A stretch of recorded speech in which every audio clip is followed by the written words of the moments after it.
नमस्कार दोस्तों, मैं डॉक्टर रुपेश पाटीदार MBBS रूम चिराई medical college and hospital Bhopal से। इस वीडियो में हम बात करेंगे CRP टेस्ट के बारे में, यानी कि सी रिएक्टिव प्रोटीन टेस्ट क्या होता है, ये क्यों किया जाता है और इसका हार्ट अटैक से क्या रिलेशनशिप होता है।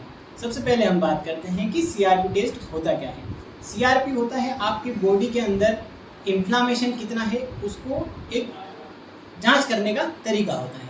यदि आपकी बॉडी में CRP बढ़ा है, इसका मतलब आपकी बॉडी के अंदर इन्फ्लामेशन यानी कि सूजन जो है वो बढ़ी हुई है। आपको कभी बाहर स्किन पे चोट लग जाती है या फिर मच्छर काट जाता है तो आपने देखा कि वहाँ पे रेडनेस हो जाती है, लाल लाल हो जाता है, उसको बोलते हैं इन्फ्लामेशन। बाहर तो ये आपको दिखता है, लेकिन आपकी बॉडी में जो इन्फ्लामेशन चल रहा है वो आपको नहीं दिखता है। उसको CRP टेस्ट की मदद से देखा जाता है कि आपकी बॉडी में कितना इन्फ्लामेशन है। यदि आपका CRP बढ़ा है मतलब इन्फ्लामेशन ज़्यादा है। अब हम बात करते हैं CRP कहाँ कहाँ बढ़ा हुआ हो सकता है। तो आपको यदि कोई ऑटो इम्यून इलनेस है, जैसे आपको रूमेटॉइड आर्थराइटिस है या फिर SLE है, उन कंडीशन में बढ़ा हुआ रहता है। पेट की कोई दिक्कत है, जैसे ग्लूटेन सेंसिटिविटी डिसीज़ है या फिर इन्फ्लामेटरी बाउल डिसीज़ है, या आपको रिसेंट इन्फेक्शन हुआ हो जैसे निमोनिया हो गया, या ब्लड सीवियर इन्फेक्शन हो जाता है तो ब्लड में आ जाता है जिसको हम सेप्सिस बोलते हैं, उसमें भी CRP लेवल बढ़ जाता है।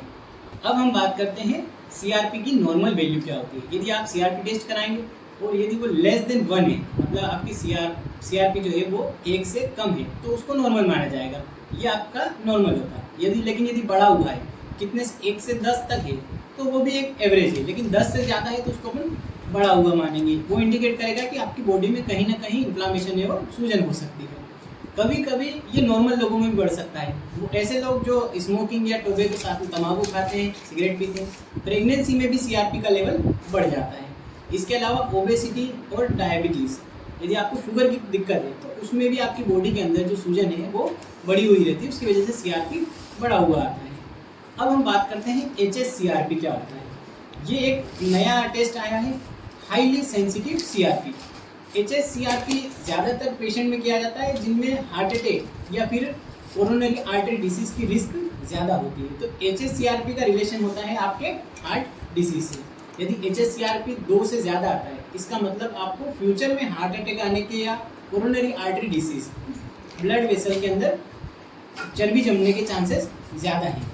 CRP या HSCRP बढ़ा हुआ है तो ऐसा नहीं है कि हमेशा आपको हार्ट अटैक या कोरोनरी आर्टरी डिसीज़ के चांसेस रहेंगे। कभी कभी ऐसा होता है कि CRP या HSCRP बढ़ा हुआ है लेकिन हार्ट अटैक के आने के चांसेस कम होते हैं, क्योंकि ये मल्टीपल चीज़ों पर डिपेंड करता है। ऐसा नहीं है कि CRP बढ़ा है तो हार्ट अटैक आ ही जाएगा, ये नॉर्मल किसी और कारण में भी बढ़ा हुआ है। इसलिए आपको हमेशा घबराना नहीं है कि आपका CRP बढ़ा है तो आपको हार्ट अटैक आ सकता है।